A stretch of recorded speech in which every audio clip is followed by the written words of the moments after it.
What's up, everyone? This is basically just a third row seat delete for first gen Suzuki XL7. So a lot of people say that you can't take them out, that it's impossible. That's not true. They're just bolted in like everything else on just about any other car. I'm holding on to the bolts and everything, and later on I'll show you this diagram. So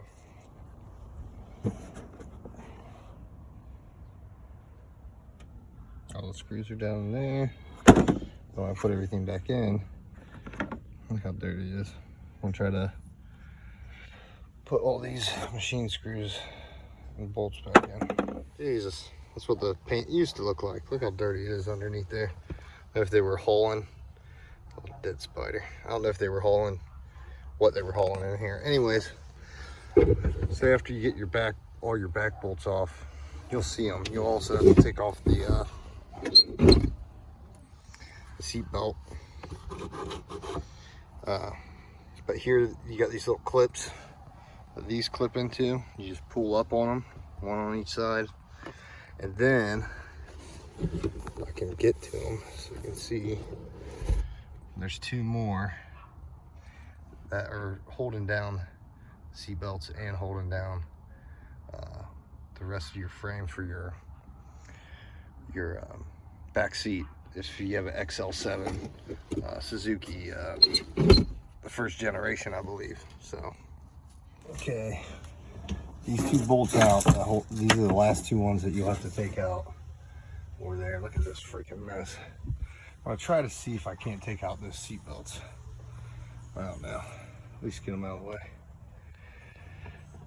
So I'll clean this all out and then get you guys back here for another quick video. You could use these to strap things down if you want to leave the other ones bolting back in. It's not a bad idea. What I do some molding and stuff like that.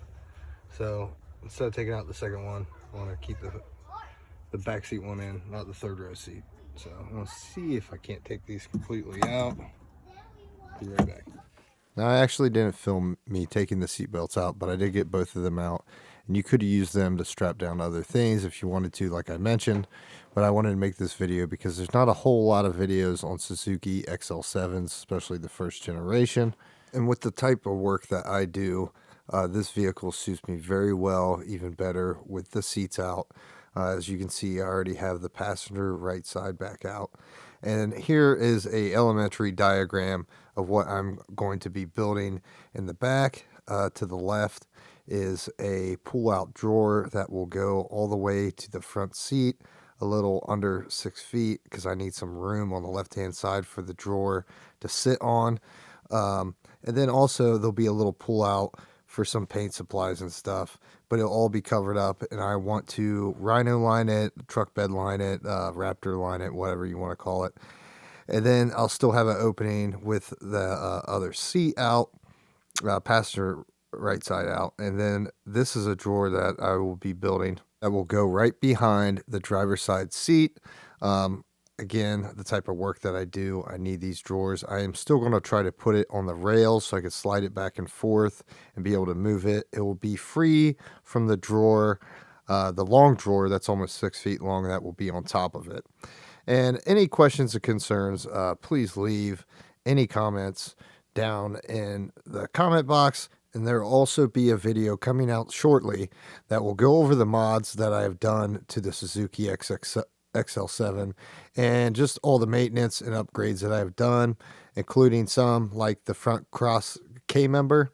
I also disabled the daytime running lights.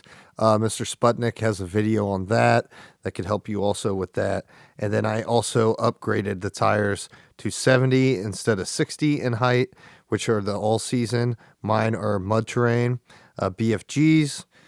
And when I do add the drawers, I will also be adding a power inverter to the back, cigarette lighter, and also a battery charger for my power tools. I also added a draw tight hidden hitch, and just a couple of different upgrades And I just want to go over with you guys, and I think everybody will appreciate them again because there's not a whole lot of information on these vehicles, and parts are becoming limited. Thanks for watching. I appreciate it.